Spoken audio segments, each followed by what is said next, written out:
is a responsive crowd. It is. So quiet. So good afternoon, everybody, and good morning if we're, I guess, on the West Coast. I'm Camille Busset. I'm the Interim Vice President of Governance Studies here at Brookings, and it gives me great pleasure to welcome all of you here in the room and everyone who has joined us online to this conversation with Amy Walter and David Wasserman. One of Washington's most powerful women in 2023 and 2021, and we hope in 2024. Amy Walter is the publisher and editor-in-chief of the Cook Political Report with Amy Walter, where she provides analysis of the issues, trends, and events that shape the political environment. We are also joined by David Wasserman, her colleague, who is the senior editor and elections analyst for the Cook Political Report with Amy Walter, and is recognized as one of the nation's top election forecasters. So welcome to you both. Thank you. So I think before President Biden dropped out, probably the life of a political pollster was a little less interesting. But now everybody wants you, so we are thrilled that you are here at Brookings. David, I wanted to start with you, and let's talk a little bit about what's happened since President Biden's exit from the race. So at that point, early polls suggested that Vice President Harris was closing the initial gap between the then President Biden and former President Trump. So where are we now, and how confident can we be that we are seeing a trend? Well, first, thank you, Camille, and it's good to see such a big crowd here. Apparently, now we're back to crowd size, so now we can boast that we've got a lot of interest. So, if we were to put the 2024 election in Netflix terminology, a month ago, Republican consultants were boasting to us that Democrats were running a weekend at Bernie's campaign where they were hiding the candidate. Then somehow we got onto Silence of the Lambs. And I don't want to say that we're quite at miscongeniality, but we are witnessing one of the most remarkable turnarounds in a candidate's image that we've seen in some time. It was just several weeks ago that Kamala Harris was in the 538 average at 36% favorable to 54% unfavorable, which was below where both Trump and Biden were. And it was a year ago that we were fielding questions from folks about whether Joe Biden should ditch Kamala Harris from the ticket.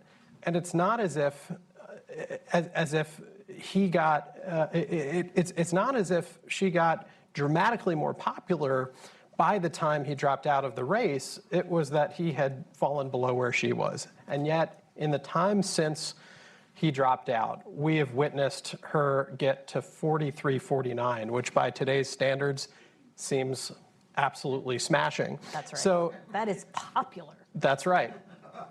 And as our friend Nate Cohn wrote a couple days ago, it basically qualifies her as a generic Democrat. And the euphoria you're seeing among Democrats is really relief. But among independent voters, there is also some relief that we're no longer trapped in this geriatric showdown, right? There has been something to shake up this dynamic that we've been living with for the first half of the year. And so this honeymoon period where she has taken a narrow lead in our polling average and basically every polling average by about a point, and we're still kind of drilling down on these swing states, which we'll talk about. But I think it has a lot to do with the fact that the Trump campaign and Republicans have squandered the past few weeks' opportunity to define her and fill in the gaps for people who don't have that strong an impression either way of her. And that's because there's been a messaging dilemma on that side between those who want to characterize her as unserious and laughing Kamala, and those who want to focus on the substance of the position she took to the left of Joe Biden when she was running for president in 2020 and frame her as liberal Kamala. And so far, that messaging jumble on the Republican side has created an opportunity for her not to necessarily seize the middle, but to seize the momentum and come across more favorably to voters. Yeah, I think that's a great way to put it. And, or to take a meme, perhaps, she's in many ways unburdened by what has been, which is quite remarkable. And it is not just the fact that she is no longer seen as tied or she's no longer as tied to opinions of Biden as she was back when she was the vice president. Whether it is on issues, handling certain issues, or characteristics, she's in a better position than Biden is. I think, or was. I think that David's point is a very good one. She is a new person who's in the mix, even though there's nothing new about her. She's been the sitting vice president, so she comes into the race in some ways with the burden of incumbency, and yet that burden hasn't been as heavy as one would have assumed, given that Biden was really struggling, not just with his favorable rating, but opinions about how well he'd do as president. Now, I think she's also been helped not just by the fact that Republicans seem to have a challenge, a messaging challenge. I think they too thought that the polls that they were seeing pre-Biden dropping out were going to hold, that she'd come into the race deeply unpopular, that people held a very low opinion of her, whether she was smart enough or whether she was capable enough to be able to do this job. The polls that we've seen over the last few days really have upended that theory.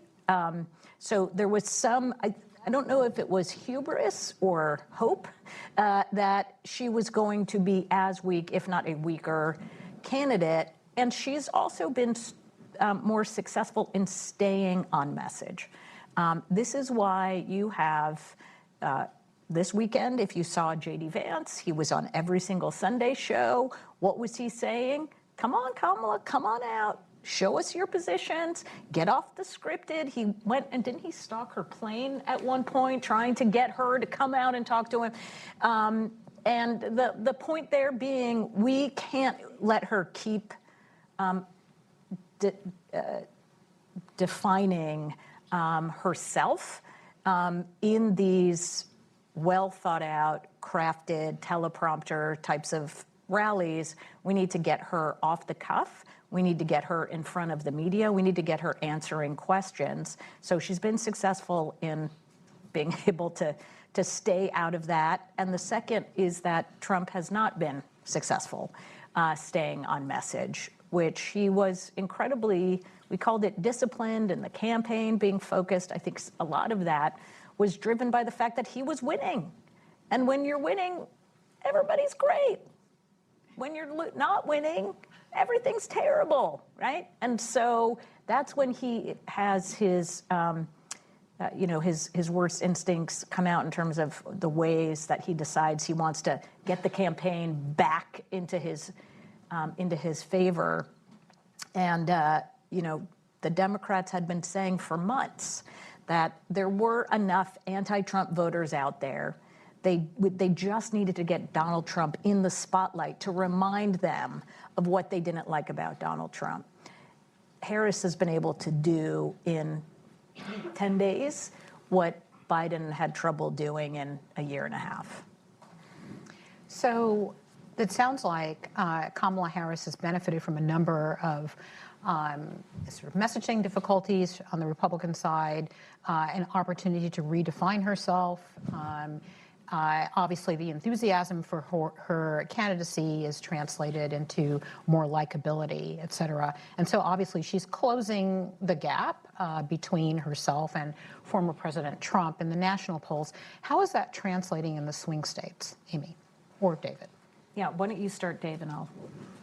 Yeah, it's a great question. This has gone from being a very static year to a very volatile period, and I don't think we're out of it yet. We're going to see a lot of gyrations in the polls in the weeks to come.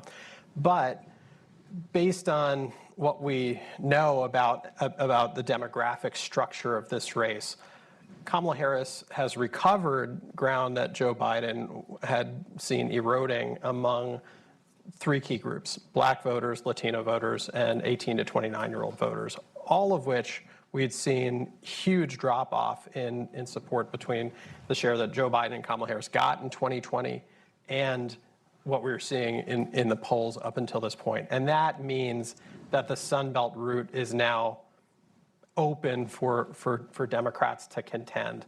Georgia, Nevada, Arizona, states where Trump was routinely ahead by more than 5 points before Biden got out of the race.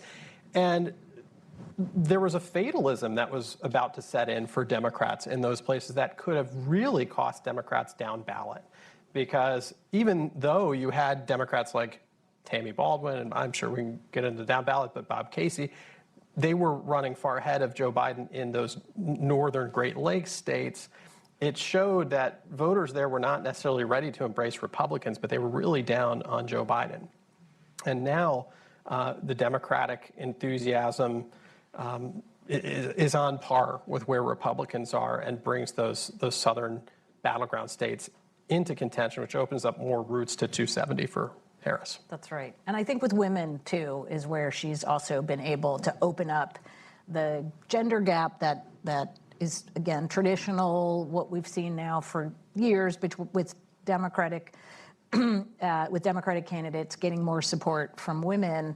And that gap had narrowed considerably with Biden on the top of the ticket. She helped to break that open. And we're also seeing, and again, this isn't surprising, she's seen as I don't know if it's that it's a more credible messenger or that she just has more authority on the abortion issue. That was an issue where Biden was ahead of Trump, but she has sort of broken that open to a much bigger lead. Great, excellent. Where are we with respect to independents? What have we seen there? Yeah, I think we need to get used to thinking about our electorate in multiple dimensions. We're used to thinking about it on a kind of a left versus right spectrum. But my hobby horse this year has been high engagement voters versus low engagement voters. And independents tend to be much more prevalent among those who are more peripheral in how they consume political news and engage with politics, whereas partisans are supercharged and are mainlining, Fox and CNN and MSNBC. The dynamic in the Trump-Biden race was, when we went into these battleground states in May in partnership with BSG and GS Strategies, a Democratic firm and a Republican firm, what we found was that among the 4 out of 4 voters, in other words, voters who had participated in all 4 of the most recent federal elections, 16, 18, 20, and 22, Joe Biden was ahead by 4, but among everyone else, Donald Trump was ahead by 10. And so what are we seeing today? Well, we're in the field and we're going to release our survey results in the middle of this week, but I suspect that most of Kamala's positive movement, has come among that lower engaged group of voters. And the reason is that, Donald Trump did a better job than Joe Biden of communicating with voters who don't tune in to traditional political channels. He showed up at events like F1 races and UFC fights and even SneakerCon. When the White House thought about taking a risk with Joe Biden, they'd put him on Late Night with Seth Meyers, but it didn't really do much. Kamala Harris is a much stronger pop culture candidate, whether it's Megan Thee Stallion at her rally in Atlanta or rumors about Beyonce coming to the DNC or Taylor Swift campaigning for her later in the year. She is connecting with voters who don't fit neatly on our left-right spectrum, but still vote at the end of the day than Joe Biden was doing. And the overwhelming perception among those voters was that Joe Biden could not serve another second term. Physically. Excellent. That's great for us to know. So more engaged and a little bit less engaged, and she's closing the gap, and the folks that are a little less engaged. That's great. I wanted to turn our attention to issues.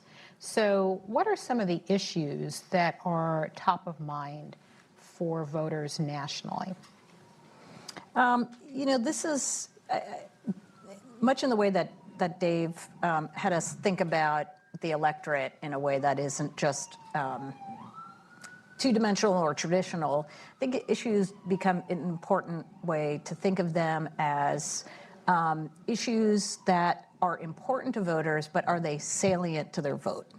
Right, so you ask voters, what's important to you? Well, the economy, absolutely. That is my number one issue. And yet, some of those same voters who think the economy is not doing well or think Biden's not handling the economy well are still going to vote for the Democrat. which doesn't seem to make much sense, right? If the economy is working, you say the economy is not good, you don't like what the incumbent party is doing on the economy, yet you're still voting for Democrats. Clearly, it's not the issue that is driving them for their vote. It's important, but not necessarily salient. And I think this is where we get into this question for independent. So when you look at the list of the top issues and the top concerns for Democrats and Republicans, it's literally Venus, Mars, right? For Democrats, democracy, abortion rights. For Republicans, crime, immigration. Those are their main issues. And so the messages on some of those topics are going to go to partisans really to rev up the base, right? If you are already wearing a blue jersey or a red jersey, these are the messages that are going to ensure that you come out to vote. Do you care about immigration? Is it the most important thing for you? Then you better come out because Kamala Harris is going to be terrible on the border, just like Democrats have been terrible on the border for the last 4 years, blah, blah, blah. Same with democracy. Was January 6th the most important thing to you? Well, guess what? Donald Trump being back in office, et cetera. For independent voters, though, again, what we saw for some of our earlier polling was that, because they're less engaged in partisanship, the way I describe independent voters is similar to Dave's of low engagement and or to a person like myself who is, say, not really interested in NFL, okay? I know that there's a season of NFL football. I know the team names. It started, by the way. Which is insane. This is how people feel about politics. Same thing, like, how can it be football season? They're still playing baseball. It's still sunny outside, right? It's not winter. All right, so I know there are teams. I know the names of the teams. I know maybe like 3 players. One of them is left. So now that Tom Brady's gone, I'm like, I don't know anybody else. I'm not following the day-to-day. I am not checking in on trades. I'm not part of a fantasy football league. But as we get closer and closer to the playoffs, now I'm paying more attention. Why? Well, because everybody around me is paying attention, right? People who I like are telling me things like, I'm so excited, Baltimore's in it. I was like, I had no idea Baltimore was a good team. Apparently they are. So now I'm getting engaged and people around me are engaged, the media's engaged, and of course I'm showing up to the Super Bowl party. There are nachos there. It's fantastic. I'm not invested in the outcome, though. I don't remember who won last time. Honestly, I don't. So that's who these folks are. It's not that they don't care. It's not that they're not civic-minded. It's not that they're not smart. It is just not a priority in their life to follow the day-to-day of politics. So what the issue that's important to them, I think you have to go to, what are we talking about in September and October when these people are starting to focus back in on politics, right? They say, why are you asking me about who I'm going to vote for? It is August. Why are we playing football? It's August. Come back to me in October. Now, are we talking about the possibility of a recession in October? Are we talking about how great the economy is doing or something else? That's an important factor. Are we talking more about Donald Trump and his temperament and his behavior? Or are we talking more about Harris and her positions on the issues? If this is an election where for those voters it's more about Donald Trump, then that is an advantage for Kamala Harris. If the election is, hey, remember 4 years ago inflation was lower, we didn't have this crisis on the border, don't you want to go back to that? Kamala Harris can't get us there. That's a benefit to Trump.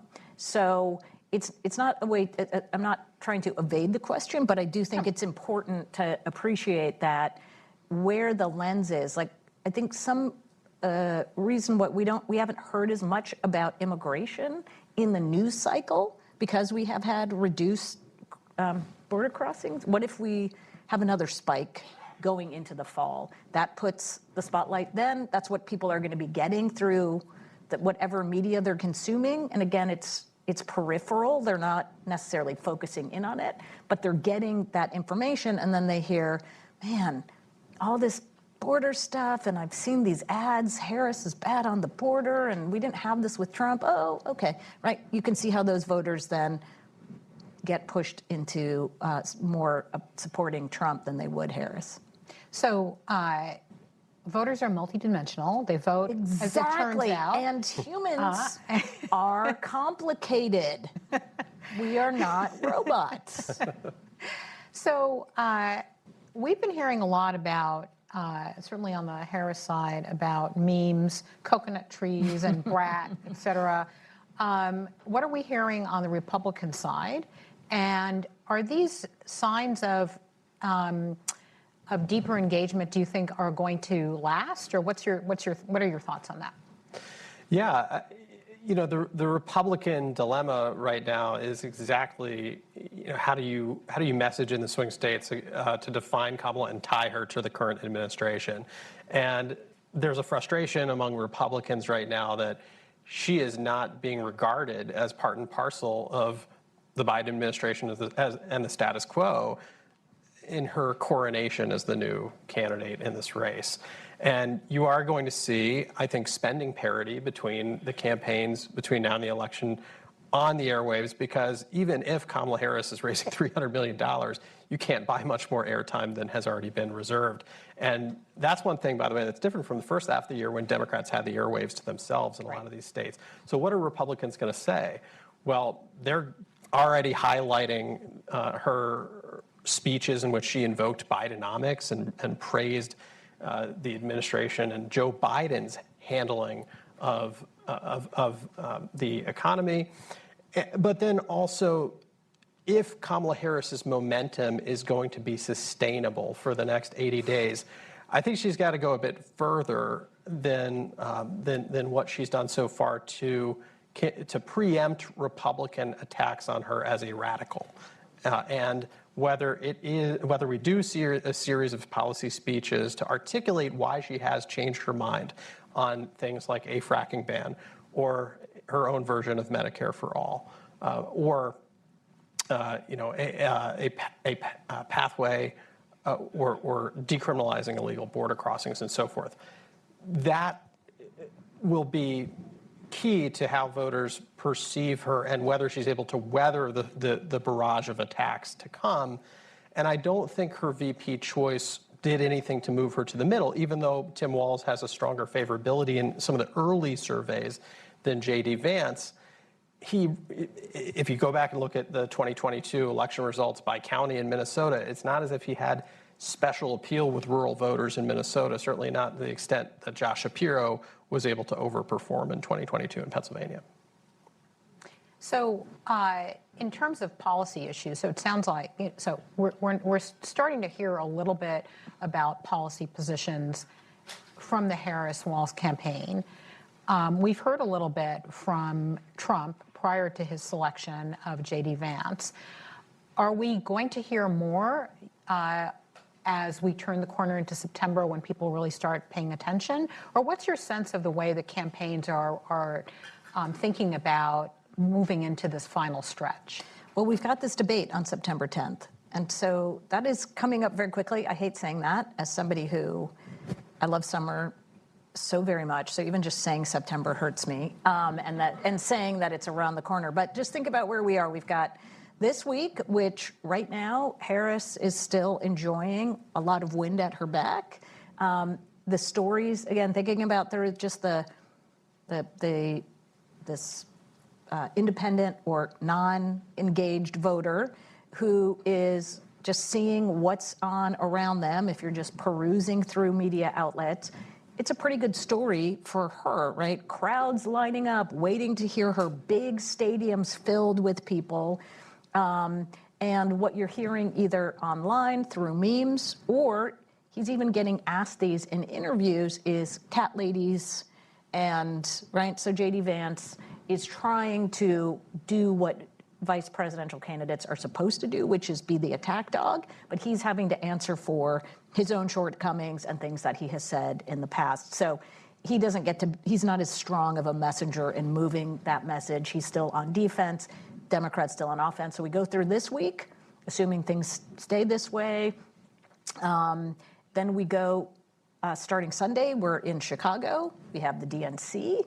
That's another good week it's very difficult for the out party to get any traction when one side has their convention. We come back, it's basically September, and then we go into the debate. So this is where, to your point, the policy questions need to be asked, and how they answer them is going to tell us a lot. And it will be probably the first time we get to see what Harris is like in that format.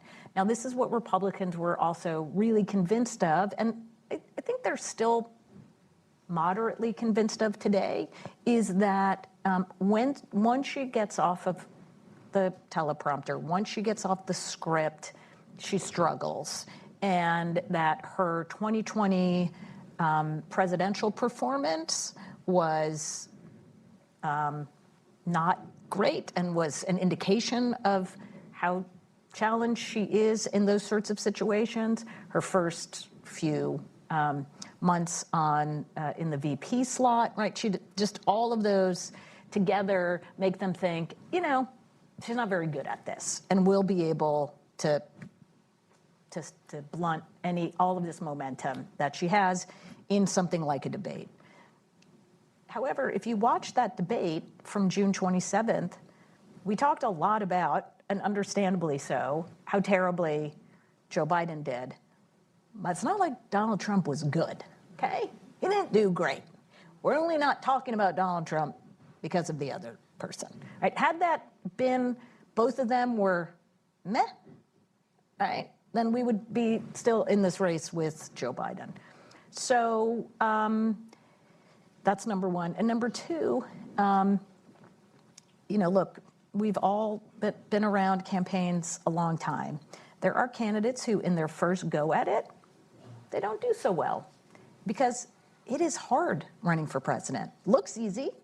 Just ask any one of those governors, senators, people who have had very high profile, very high pressure political jobs, and they say, look at these guys, they're clowns, I could do this. And then they get up there and, whoa, it is not as easy as it looks. So, having 4 years at the White House, having 4 years being steeped in that level of pressure, I think is something to think about when we go and try to manage expectations based on, if you're just basing your expectations on what she looked like in 2019 and those first interviews she gave as vice president, that's fine. But that may turn out to be the case, but there are a lot of years and now a lot of energy that has changed since then. And you can't overstate how important it is that she was able to get the nomination this time without a primary. Yes. And did not have to. I think a big problem in the 2020 campaign, she was so risk averse. She didn't want to alienate any segment of the Democratic coalition that it constantly seemed like she had her finger in the wind. Yes. And remember, let's have this conversation. I think it's worth having this conversation. Now she has the ability to move to appeal to a general election audience. And you're beginning to see her go on the attack on Democrats' weakest issue of the border and really go after Trump for scuttling the Senate immigration compromise. I think Democrats can afford to be underwater by 15 points on handling of the border and still win, but not 30 like they were 2 months ago. So we'll see. Yeah, I think that's an excellent point to think about that, and that she's able to lean into prosecutor. She couldn't talk about being a prosecutor in 2019. That was a liability in a Democratic primary. Now it's, oh, by the way, did I mention I was a prosecutor? Oh, one more thing, prosecutor. Also a prosecutor. And even supporting the bipartisan immigration bill, which she does in that same ad where she's really playing defense on immigration by trying to play offense. You couldn't have supported that bill in 2019. You would have barely, you would have come in last place in a Democratic primary, holding that position on immigration of that Senate bill. But Democrats look at what happened when Tom Suozzi beat beat a Republican for Olympic gold medalist George Santos' seat, and his strategy when it came to tackling that immigration issue by appealing to the middle, it worked. And so now it's popular with Democrats. Yep. Well, that's a good point. It's popular because it worked. Right. Not because they agree on the positions. Yeah. That's great. So this is, I think we've mostly been talking about domestic politics. There are obviously a lot of events happening internationally. Things appear to be heating up even more with Iran and Israel. How do you think that's going to impact, first of all, the sort of voters who are just starting to get engaged, and how is that going to impact voters who are 18 to 29? Yeah, there's no doubt that Joe Biden's problems with 18 to 29-year-old voters preceded October 7th of last year, but it drove a wedge in a group of voters that Joe Biden had really needed to stick with him in order to beat Donald Trump. Now we are seeing, I think the movement we've seen from Harris has primarily come out of the undecided and third-party column. We've seen RFK to some extent collapse, but we are also not seeing as much energy on the anti-war left protest vote side as we were when Joe Biden was still in the race. And that's been an advantage for her because she is not as closely associated with the administration's policies towards Israel and Gaza as Joe Biden himself is.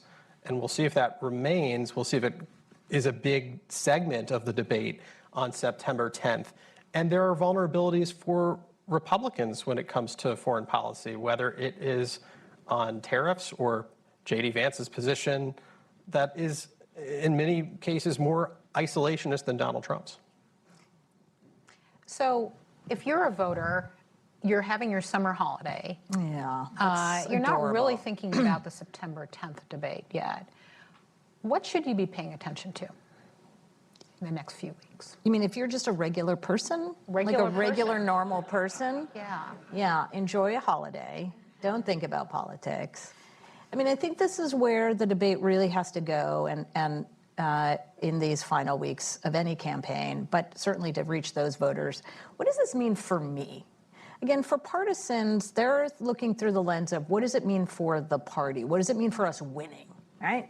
Oh, this is actually good for us, like the immigration issue. Even though we may not really like the policy that much, it's good for us because we're winning on it, and then if we win, then we get control and all of that.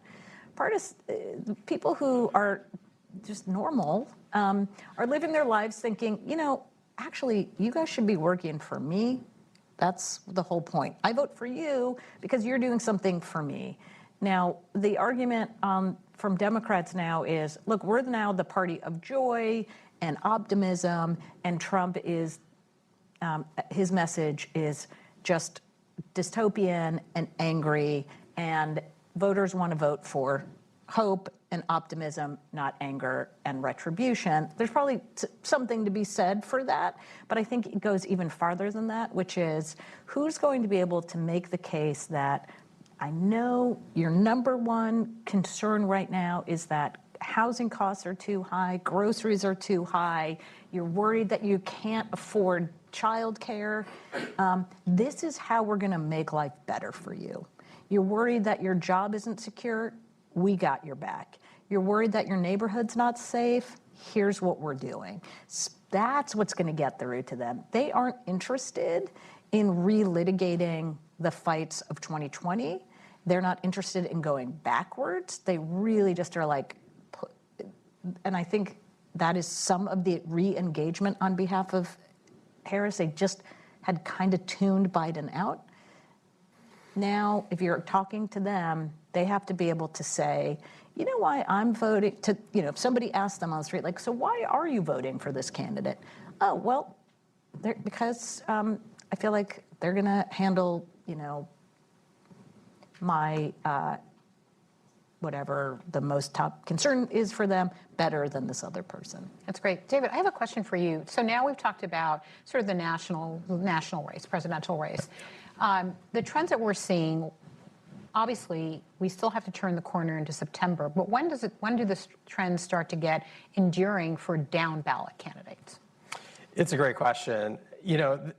Typically, in presidential years, in the modern era, we see the down ballot operate very similar to the presidential race. I think 68 of the 69 most recent Senate elections in presidential years have gone the same way, and that state voted. And yet, in 2016 and 2020, we saw Republicans down ballot, I think, benefit from the assumption that many suburban independent voters made that Democrats were going to win the White House by a mile. That's what the polls showed in 16 and 20. And you had a number of those voters say, well, I may dislike Donald Trump personally, but I'm open to voting, particularly women, I'm open to voting for a more conventional Republican down ballot. And so Republicans held the House in 16.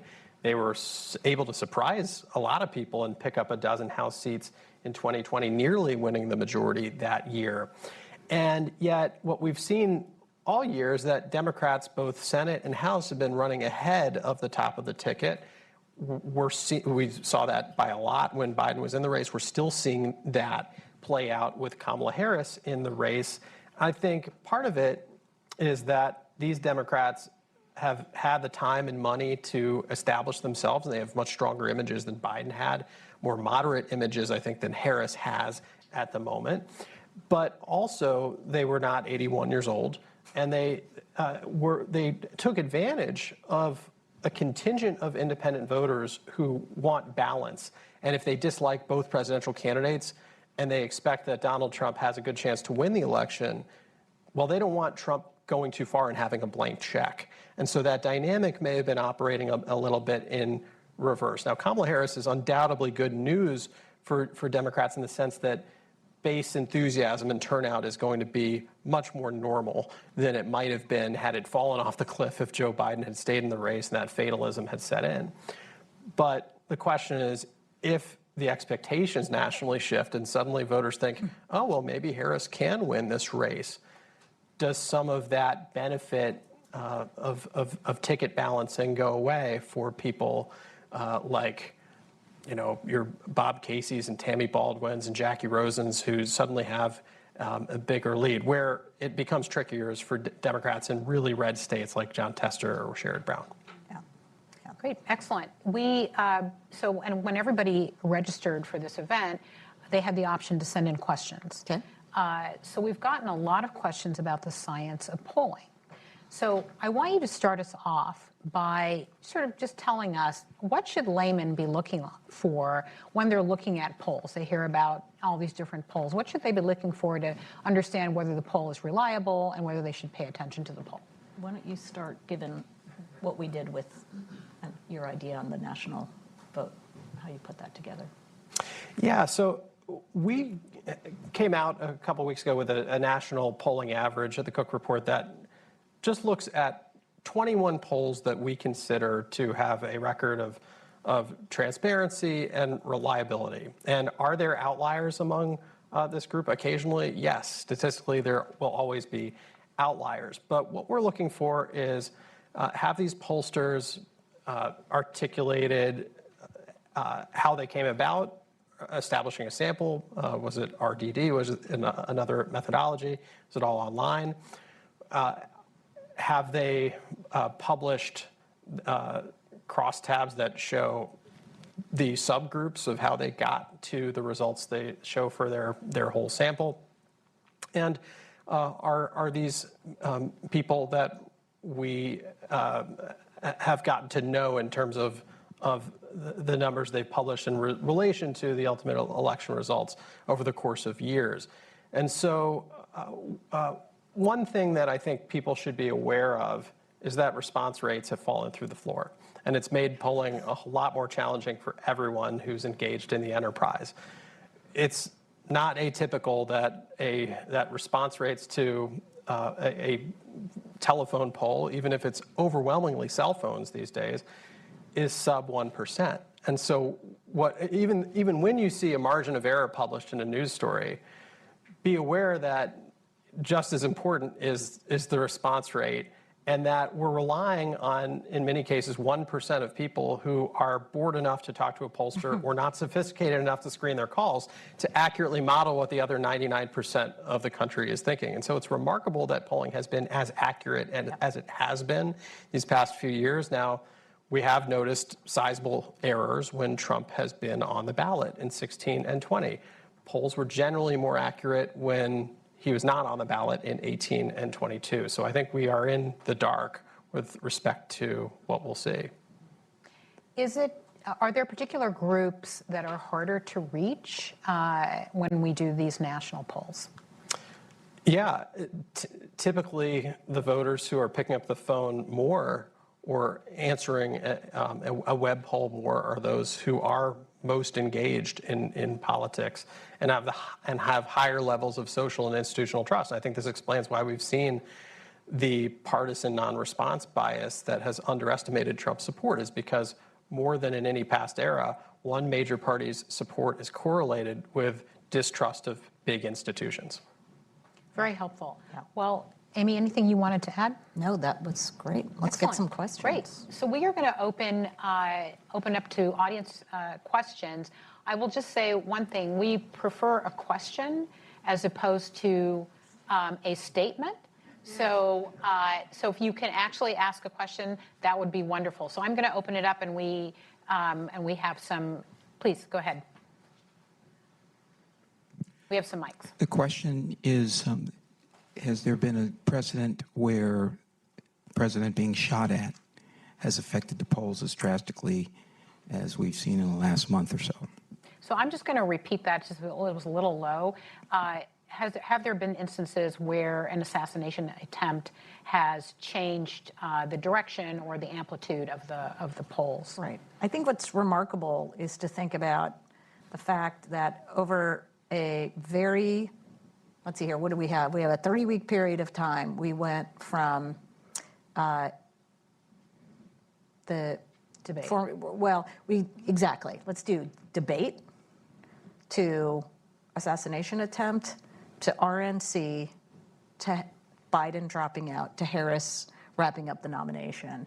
Now, the polls have moved, but it depends on your version of drastic. Now, if you had told me 25 years ago, okay, these are the following things that happened, you would say, oh my gosh, yeah, you could see 10, 15, 20 point, oh my gosh, the polls have moved everywhere. Remember after 9/11, you see George W. Bush with a 90% approval rating.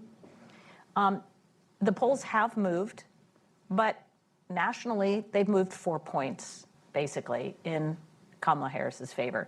Now, 4 points in this day and age with an incredibly polarized electorate that's basically calcified, 4 points is the whole ballgame. In some of these states, it's 1 or 2 points. Opinions about Trump have changed a little bit. I mean, his favorable ratings are higher now than they were when he was president.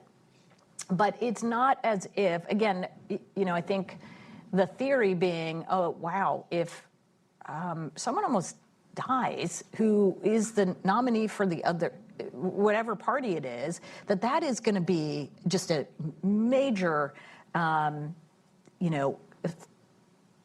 element to the conversation on the campaign.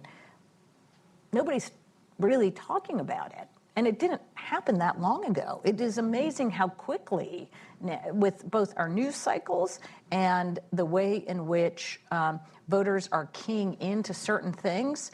Honestly, the cat lady story has gotten more traction, ladies with cats or whatever, unmarried cat ladies, has gotten more coverage than an online conversation than the assassination attempt did. And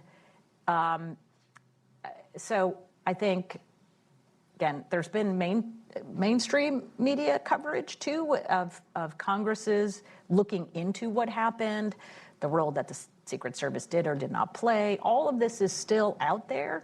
But again, you would think, based on how significant of an issue this was, it could have been a bigger media event and a bigger event in terms of its impact on the polling.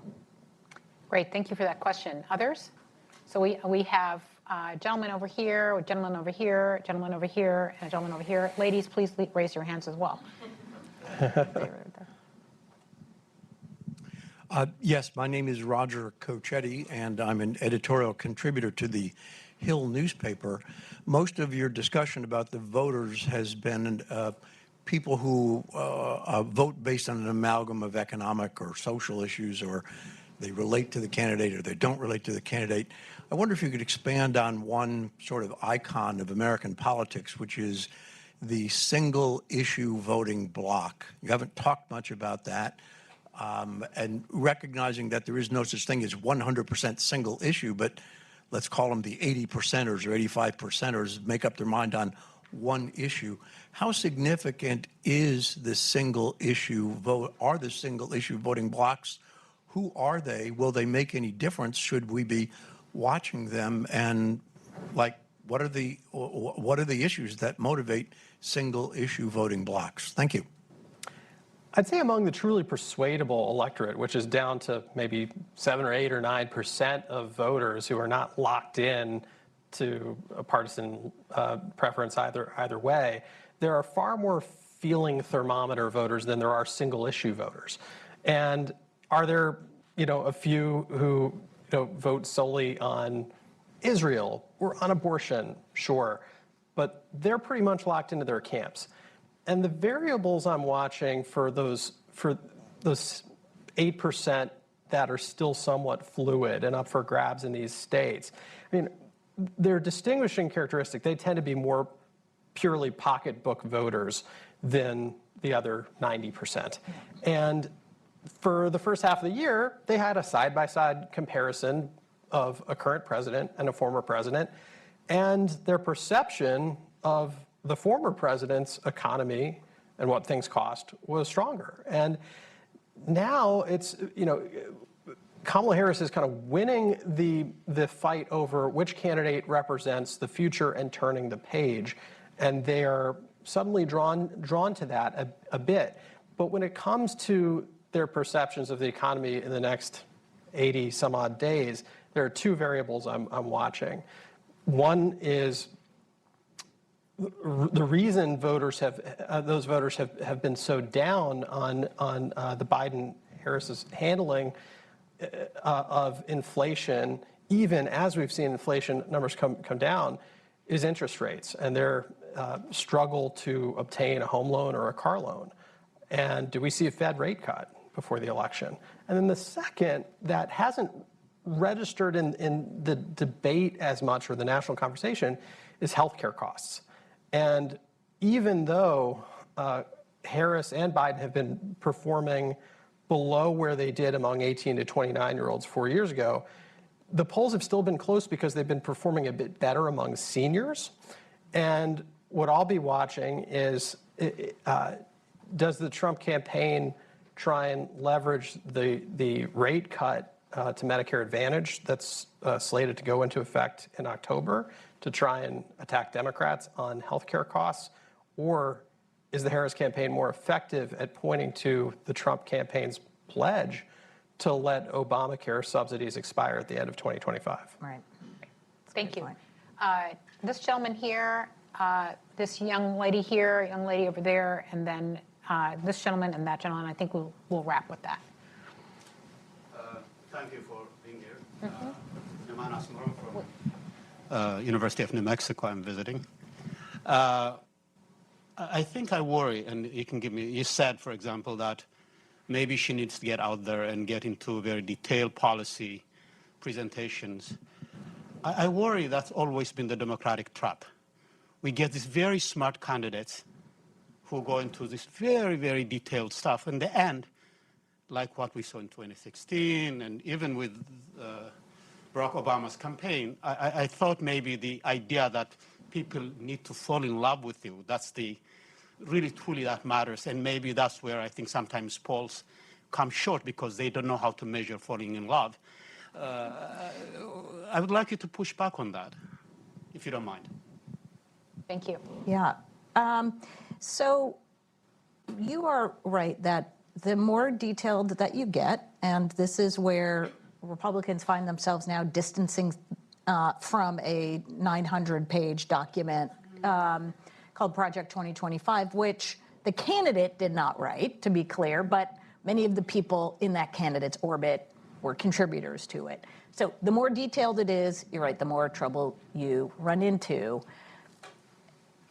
The difference this time, I do think there are a couple of things. First, she doesn't have to speak to the Democratic audience. If she wrote this in, let's say that Biden had announced he wasn't running for re-election in 2023, we have a big primary, everybody puts out their policy papers and their white papers and all of this, and it's tailored for the primary audience, not necessarily for the general audience, or it's a little, it's so balanced that, as Dave pointed out, you can't really figure out where they stand.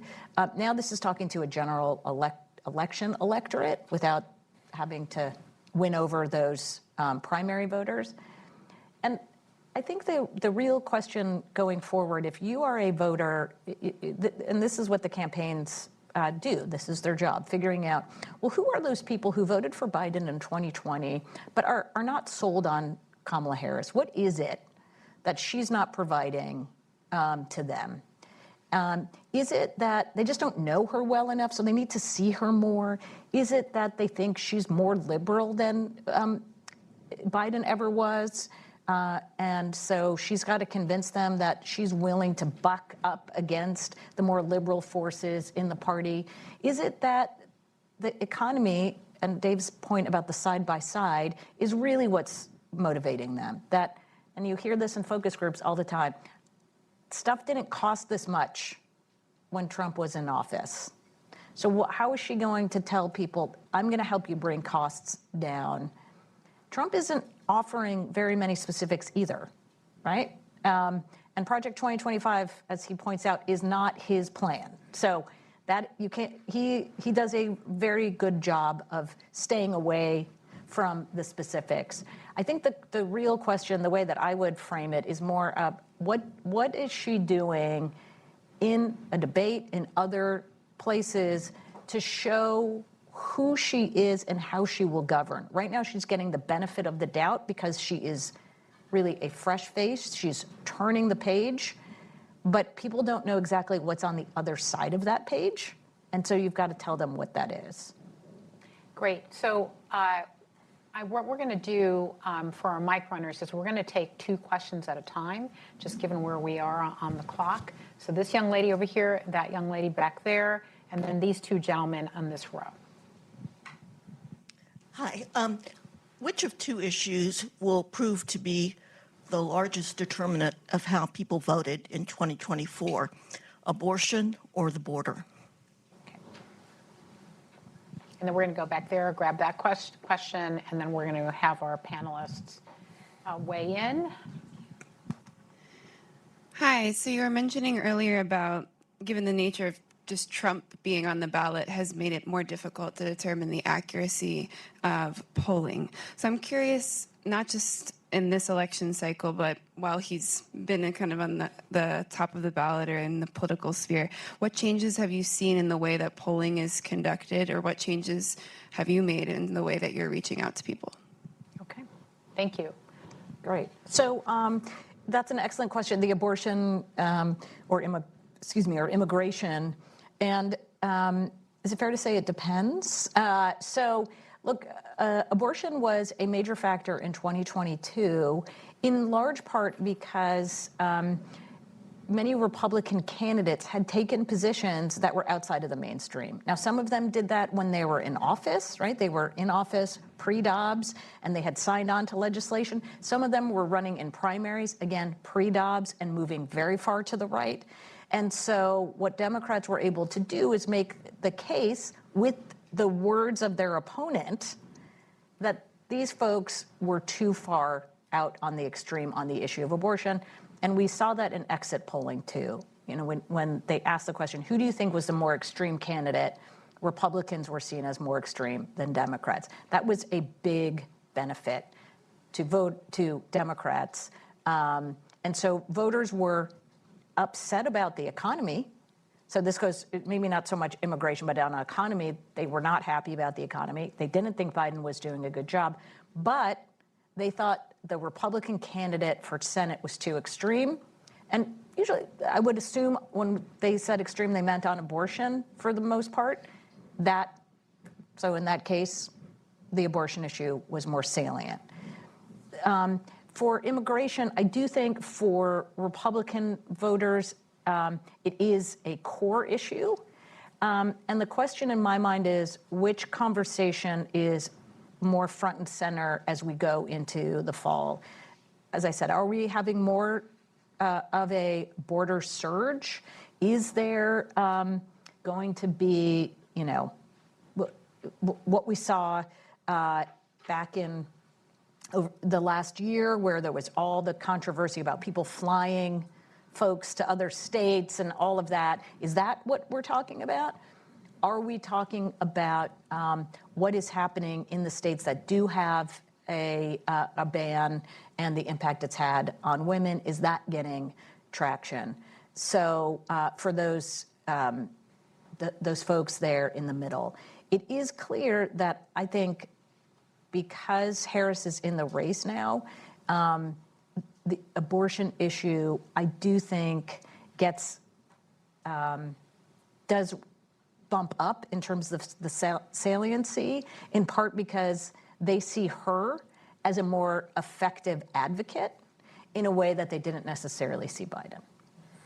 Yeah, just briefly, I do think this election will be decided by people who probably come closer to Democrats' views on abortion and come closer to Trump's view on immigration. At least so far, even though voters overwhelmingly disapprove of overturning Roe, they haven't seen Trump himself as extreme on the issue. We'll see if that changes now that Democrats have a more forceful communicator atop their ticket. But on the polling trends, I think the largest trend we're seeing is an explosion in large online panel surveys because it's cheaper to conduct. And we're still trying to, as a polling and political analysis community, trying to improve the science of how we peg those samples to who's voted in the past, who's likely to vote this time around. And in the remaining telephone polls, text to web seems to work to get more of Trump's types of voters to answer a survey. Thank you. And so these two gentlemen, and then we're going to wrap up.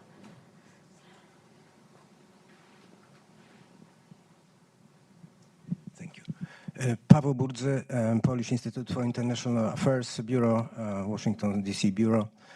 First of all, it's a pleasure to hear the best in a town. Two quick questions for Amy. You said very interesting about this independent voters, low engaged voters. So how many of them? Is it 8, 10%? And especially, where are they located? In battleground states? And the second question for Dave. You said this 1% is quite shocking. I thought that this response rate would be like 10%. So what is the average? Is it really 1% or it's closer to 10%? I guess to take the second part first. Hang on, we're going to get the second question, and then we're going to answer. Thank you. Leon Peace, and I have a question about the battleground states, particularly one of them, Pennsylvania.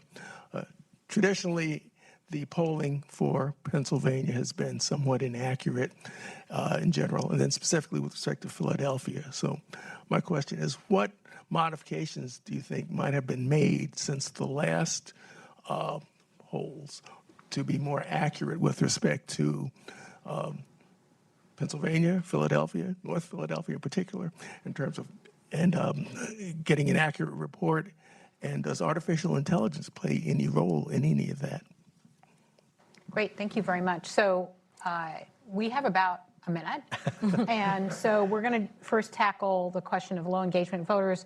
Where are they, and how many of them are there from a percentage perspective? Yeah, they're pretty evenly distributed across the battlegrounds. yes, we did see a spike in polling response rates during COVID, but I think we're back down to where we have been typically in recent years around 1%. And that makes it really hard when you're trying to get a statewide sample in a place like Pennsylvania, because if you're pegging it to what happened in the last election, there are perils to that. You don't know where turnout will be up, where turnout will be down. One of the surprises in 2020, Joe Biden won Pennsylvania even though turnout was up pretty much everywhere outside of Philly, but turnout in the city itself was flat. Yeah. And do we see that same trend in 2024? Right. Anything to add? No, because that was very well done in 1 minute, I will also note. Yes, In 1 excellent. minute. Well So done. I want to thank the audience, and I want you to help me thank Amy and David for joining us here today. Thank you.